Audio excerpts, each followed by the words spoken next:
Oi, eu sou o Rogério Barraquê, caso a gente ainda não se conheça, muito prazer.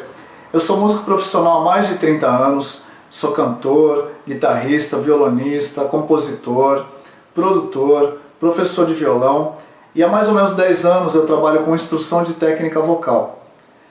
Nesses 10 anos eu desenvolvi uma metodologia que é voltada principalmente a pessoas que não têm intenção de se profissionalizar.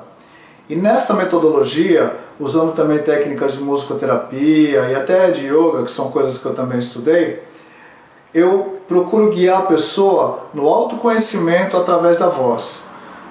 Por quê? Porque quanto melhor a pessoa conhece a própria voz, melhor ela se conhece. E quanto melhor ela se conhece, melhor ela usa o seu potencial, tanto vocal como potencial como pessoa mesmo.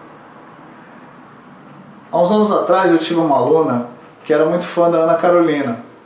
E como você deve saber, a Ana Carolina tem uma voz grave, né? Ela dentro do padrão de canto lírico, ela é um contralto.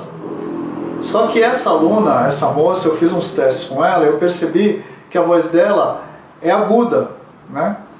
E eu falei pra ela, olha, você não tem que cantar as músicas da Ana Carolina como você canta. Eu e você, porque fica estranho, fica esquisito. Você tem que cantar tipo, eu e você, que era mais apropriado para a voz dela. Ela tentou cantar desse jeito e falou assim, minha voz não é assim, de jeito nenhum. Eu não aceito isso. Virou as costas e nunca mais fez aula comigo. Ou seja, um típico exemplo da pessoa que não aceita a sua própria voz. E eu até entendo um pouquinho, porque isso aconteceu um pouco comigo, né? Eu sou muito fã de cantores de voz grave, tipo Frank Sinatra, Emílio Santiago, né? E principalmente um cantor brasileiro das antigas chamado Dick Farney. Eu sou muito fã do Dick Farney. Quando eu comecei a compor, eu fazia músicas em tom grave, assim, até porque minha voz é grave, né? Então eu me achava um barítono, né? Ainda dentro desse padrão de canto lírico. Então eu compunha músicas em tons graves. Só que quando eu ia gravar essas músicas, eu falava, puxa, tem alguma coisa errada aí, porque a minha voz está opaca, está sem brilho, né? Só muitos anos depois, estudando técnica vocal, é que eu fui perceber o potencial agudo da minha voz, e aí eu entendi que eu não sou um barítono. Na verdade, eu sou um tenor, ou seja, minha voz é mais aguda, não é agudíssima, mas é mais aguda do que esses cantores que eu admiro. E aí eu aumentei o tom das músicas que eu cantava, que eu canto, e isso deu um brilho muito maior para a minha voz.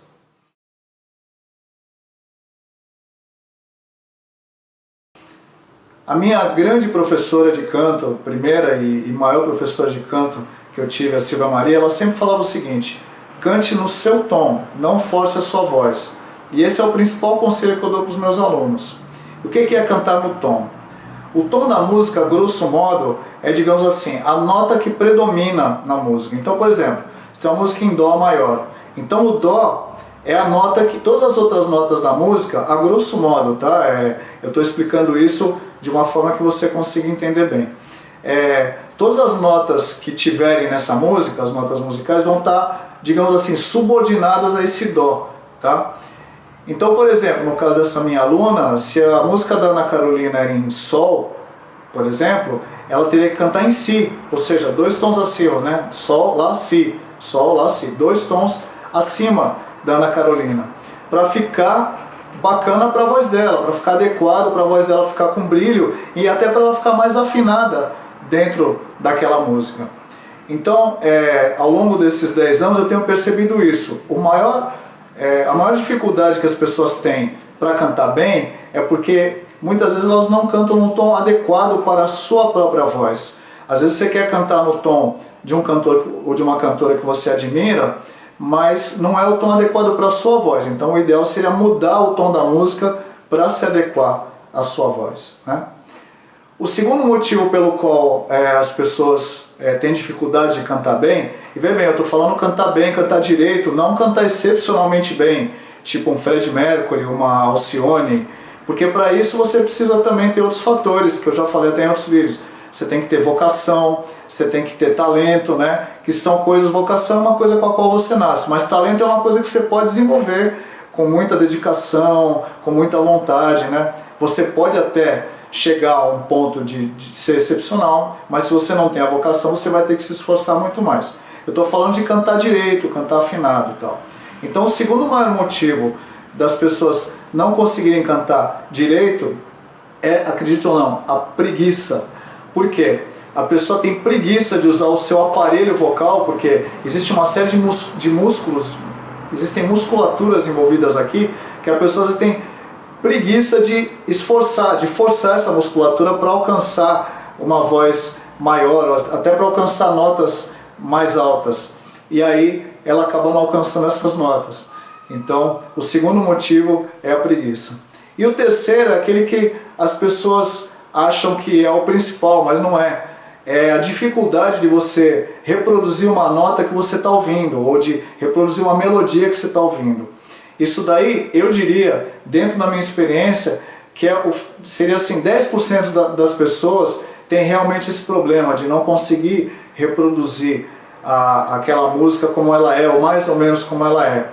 Isso é uma coisa mais difícil de se trabalhar, mais difícil de se corrigir, mas existem métodos para isso, assim como existem métodos para aumentar a sua extensão vocal, dentro do seu tom mesmo, né? Existem vários métodos por aí.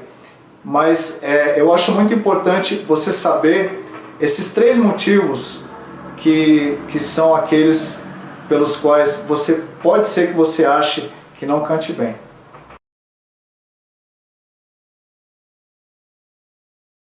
Como sempre, eu quero pedir para você comentar esse vídeo, conta para mim aí se você usa o potencial da sua voz, se você acha que esses fatores que eu falei realmente podem ser os fatores que estão te atrapalhando para você cantar melhor, tá ok? Vamos conversar. Muito obrigado, liberte a sua canção interior.